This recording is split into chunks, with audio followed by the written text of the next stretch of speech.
সবাই শুনে যান তারেক ভাই কি বলে। আমি কি কইছিলাম আমাকে 5 টাকা দিয়ে ফুলকপি খাওয়াও?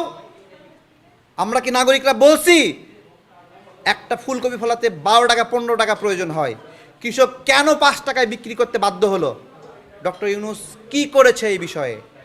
আমি কি বলছি আমাকে 18 টাকায় পেঁয়াজ খাওয়াও? কেন কৃষকরা 18 টাকায় পেঁয়াজ বিক্রি করতে বাধ্য হলো?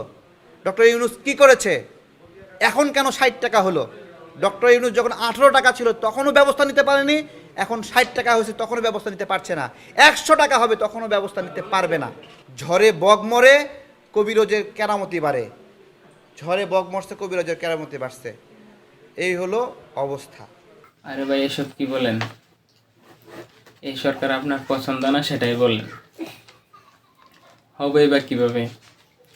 এখানে আসিফ মাহমুদ, সজীব ভুঁইয়ার সহযোগীরা 400 কোটি টাকার মালিক এক একজন। তাছাড়া সার্জিস আলম, হাসনাত আবদুল্লাহ, সমন্বয়করা সবাই শত শত কোটি টাকার মালিক হয়ে গেছে।